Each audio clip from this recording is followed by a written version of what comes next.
क्योंकि महाराष्ट्र भारत की आर्थिक धुरी, शिक्षा, संस्कृति का गढ़ है और संभावनाओं की जमीन है।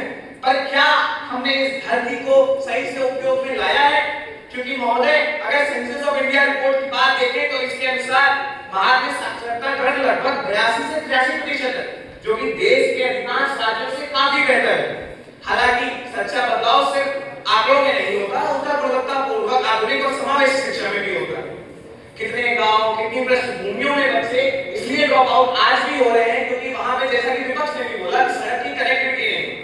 इसके लिए हमारी सरकार आने वाले वित्त वर्षों में महाराष्ट्र में स्कूलों की संख्या बढ़ाने वाली है। शहरी, ग्रामीण, आदिवासी, आर्थिक रूप से कमजोर क्षेत्रों में विशेष प्रयास किए जा रहे हैं और हम हर जिले में मॉडल स्कूल बनाएंगे। विपक्ष में ये भी कहा गया था कि स्कूलों की संख्या कम हो रही है, तो महोदय मैं उनको ये बताना चाहता हूँ कि स्कूलों की संख्या कम करके उनको साथ में कंबाइन किया जाता है। अगर किसी स्कूल में महज 2 बच्चे हैं तो उसके कंपैरिजन में दूसरे स्कूल में 56 बच्चे हैं, तो उनको कोलैब करने से स्कूल की संख्या भी बढ़ती है और उसकी प्रोडक्शन कॉस्ट भी कम होती है।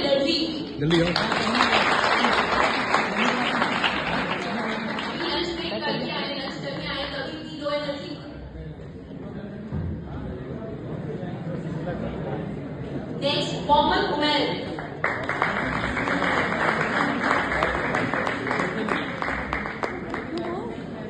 मैं आपके साथ पूछना चाहूंगा कि आपने क्या किया है इम्प्लीमेंटेशन गवर्नमेंट की स्कीम को अपने स्टेट में इम्प्लीमेंट करने के लिए? आप जैसे कहते हैं कि हमारी स्कीम्स अच्छी। देखो, मुल्क मराठों का यहाँ शिवाजी डोला था, मुगलों की ताकत थे जिसने तलवारों पे तोला था। शेर शिवाजी ने रखी थी लाज हमारी शान की, इस मिट्टी पे तिलक करो, ये मिट्टी है बलिदान की। माननीय अध्यक्ष महोदय, मैं इस सभा में आज सिर्फ महाराष्ट्र के एक मंत्री के रूप में नहीं खड़ा हूँ, मैं यहाँ पे आज अपने देश का व्यक्तित्व लेके खड़ा हूँ, क्योंकि महाराष्ट्र भारत की आर्थिक धुरी, शिक्षा, संस्कृति का गढ़ है और संभावनाओं की जमीन है। पर क्या हमने इस धरती को सही से उपयोग में लाया है?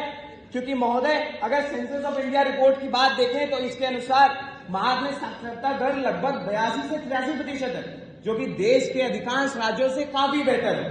हालांकि सच्चा बदलाव सिर्फ आंकड़ों में नहीं होता, उसका गुणवत्तापूर्वक आधुनिक और समावेशी शिक्षा में भी होता है। कितने गांव, कितनी पृष्ठभूमियों में बच्चे इसलिए ड्रॉप आउट आज भी हो रहे हैं क्योंकि वहां पे, जैसा कि विपक्ष ने भी बोला, कि सड़क की कनेक्टिविटी नहीं है।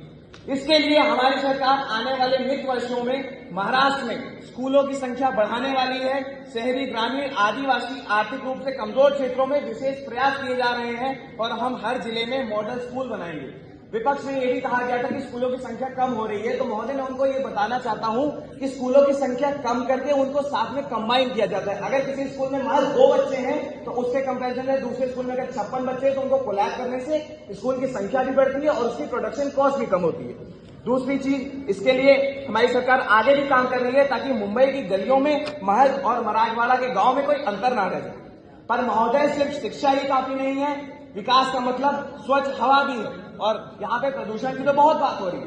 महोदय, मैं इनको बहुत खुशी के माध्यम से बताना चाहता हूँ कि महाराष्ट्र में हमने ग्रीन महाराष्ट्र मिशन 2023 लॉन्च करा है और इसके तहत कोकण से मराठवाड़ा तक हर शहर में, क्षेत्र में, हर कॉलोनी में, हर जगह में पेड़, परिवार और बालक लागू होंगे।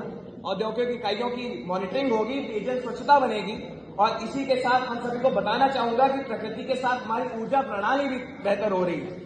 महोदय, पिछले वर्ष हमने हमारी ऊर्जा प्रणाली में बदलाव शुरू किया और इसके तहत 11,476 मेगावाट बिजली रेन्यूएबल सोर्सेज से सस्टेनेबिलिटी डेवलपमेंट में हुई है।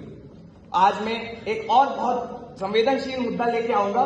विपक्ष ने यहाँ पे कहा गया कि हम लोगों को दिक्कत हो रही है रोहिंग्या मुसलमानों से, जो इमिग्रेंट्स आए हुए हैं। तो ये विपक्ष तब कहा था जब सरकार ने इस चीज के लिए सीएए एनआरसी लागू किया था, तब तो विपक्ष विरोध में था।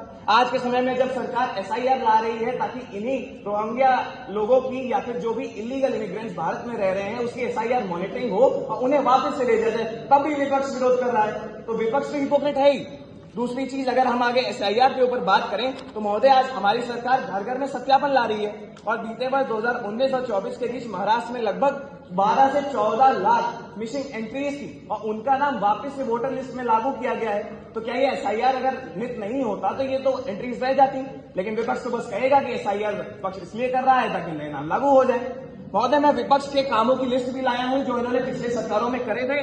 अरे ये तो खाली है, आपने तो कुछ काम ही नहीं किया। माउंट त्रिकोण जी कहती है कि परिवार का नाम 2 बार आता है और अगर दूसरे का पूरा घर ही गायब है तो ये टूटा हुआ सिस्टम सिर्फ SIR के माध्यम से ही लागू किया जा सकता है। अब इसके ऊपर अंत में मैं सिर्फ इतना कहूंगा कि यही पारदर्शिता ना किसी सिर्फ पार्टी के लिए या सिर्फ वोट काटने के लिए होनी चाहिए, ये पूरे देश के लिए होनी चाहिए, पूरे देश को जोड़ने के लिए होनी चाहिए। महाराष्ट्र ने 2 दशकों तक टूटी सड़कें तो देखी हैं, पर ये अब आगे नहीं होने वाला है, क्योंकि यहाँ के सत्ता बदलने की बात नहीं हुई है, यहाँ पे सोच बदलने की बात हुई है। अंत में मैं बस इतना कहूंगा कि महाराष्ट्र ना थमता है, ना झुकता है और ना रुकेगा। जय हिंद, जय भारत, जय महाराष्ट्र।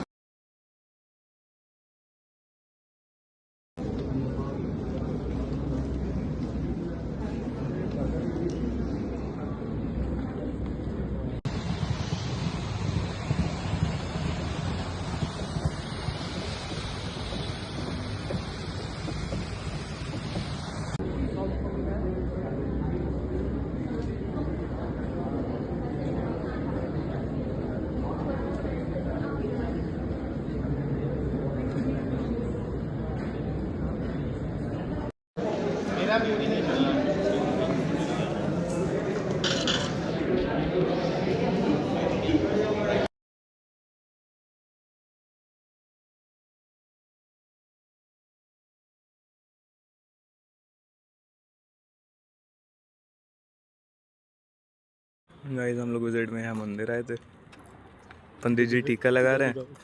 ये हमारे दोस्त उमैर पंडित, उमैर टीका लगा के घूम रहे हैं। प्रसाद भी मिला भाई, यहाँ में दोनों लोग टीका लगा के घूम रहे हैं। प्रसाद भी मिला भाई, ये देखो।